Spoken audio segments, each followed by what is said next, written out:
I first also wanted to start off by acknowledging traditional owners of the land on which we stand here today.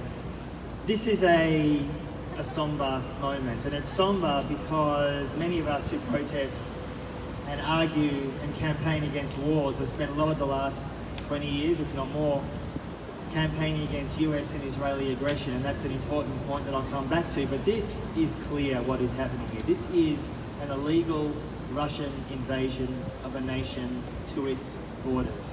It must be condemned in the strongest possible sense. And when it comes to condemning imperialism, we have to condemn it no matter who does it. America, Israel, China, or Russia, or anyone else. It doesn't, or Australia for that matter. It does not matter. And one thing I think it's important to note here is, although it's maybe self-evident, Putin is a danger. He's a danger to Ukraine, he's a danger to his own people, he's a danger to Europe, and he's a danger to the world. And that's something that we should be very clear-eyed about. But also let's be very clear here about the role and history of NATO. NATO since 9/11 has been involved in principally 2 wars. Both have been an absolute humanitarian catastrophe. Where? Libya and Afghanistan. Libya in 2011 was a dictatorship, to be sure, before NATO invaded. After that, in the last decade, it has become a completely violent, failed state. There are slave markets. That is principally because of NATO action. No one wants to talk about that. Secondly, Afghanistan. I've spent a lot of time in Afghanistan in the last decade, and I've seen the actual real-life human cost of what NATO and the West, including Australia's war on Afghanistan, has meant. A failed state where today, in 2022, 98% of the population, according to the UN, is facing starvation. 98%. NATO has a major role on that. So we can talk about whether NATO should be expanded. Personally, I believe it should not. And at the same time, acknowledge the fact that if you're a neighbour of Russia, whether you are Lithuania or elsewhere, those countries will make their own decisions. But to me, let's be clear-eyed about what NATO has done and what it is doing in many countries around the world. It is not some benign imperial power. In fact, it's the opposite of that. Now, I think it was mentioned before that suddenly now the world embraces BDS. Who knew? BDS, of course, meaning boycott, divestment, and sanctions. Now, Russia is not China. Russia is not Israel. They're different countries. But for those of us who argue that nations that commit human rights abuses should be isolated or sanctioned, it's been, for a lot of Palestinian friends of mine, pretty galling, in a way, to see how quickly the world in the space of a week thinks Russia should be totally isolated. And to be clear, the Russian government needs to be punished. There's no doubt about that.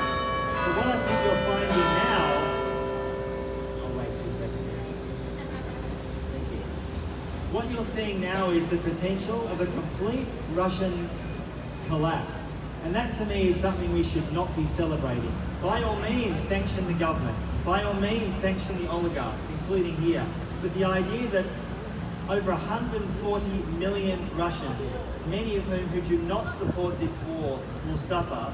Let's look at Iran, where similarly in the last years, the West has punished that country. The rulers are still in charge there. It's the people who have suffered principally in Iran. It's not the mullahs. Let's be very clear about that. Now, what is Australia's role here? As usual, obedience. That's what we do. Obedience towards the US, but I think it's very important, as I think David and others have said before, that we need to be very clear here about what Australia's role is towards nuclear weapons, especially. Yes, we don't have nuclear weapons here on our own soil, that's true, but we have recently signed an AUKUS deal that very clearly says that there should be nuclear-powered subs here in Australia. That's something that should be utterly condemned, including, I might add, by potential future Labor government. You know, what really concerns me as someone who's written about a lot of these issues for nearly 20 years is that this event, Russia's illegal invasion of Ukraine, has the potential to be as significant as 9/11. And I say that because 9/11 fundamentally changed the global architecture for the worse, for the worse. And Russia's illegal invasion of Ukraine is making it very clear that let's look at what Germany has done, doubling its defense budget, buying far more Israeli drones, This to me, on one level, is a deeply disturbing development because the only people who are benefiting in the last 10 days are defence contractors. Their share prices, Lockheed Martin, Raytheon, Elbit and Israel, have gone through the roof. In fact, there was an comically interesting story in the New York Times yesterday saying that people invested in the share market should invest in so-called ethical weapons because that's the way you defend the world. It is an insane situation, to put it mildly. And the reason I say that I'm worried about how we in the West view Ukrainian refugees, we should welcome any Ukrainian who wants to come here. But let's be very clear-eyed about how we treat refugees normally. Anyone who's here knows in the last 25, 30 years, we have treated the vast majority of refugees from Muslim countries, brown, black, or Muslim bodies with profound contempt. And let's look at how Europe has treated refugees in the last 5 years. They are now welcoming Ukrainian refugees, and I welcome that 110%. But Europe in the last 5 years has spent hundreds and hundreds of millions of dollars to keep brown and Muslim refugees out.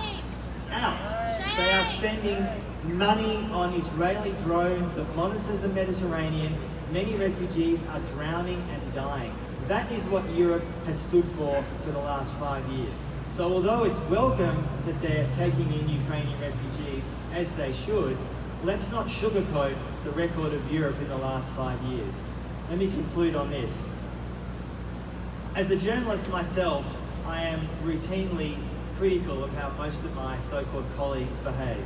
And it's been very revealing in the last 10 days how so much of the media in this country and much of the West has blindly accepted the narrative about what's happening in Europe, talking about welcoming white, Christian, blue-eyed, blonde refugees to their country. And as I said, I welcome those people coming here, but let's be clear-eyed about the implied racism here, that somehow Afghans and Syrians and Iraqis or Palestinians don't deserve the same rights, and they do. Thank you.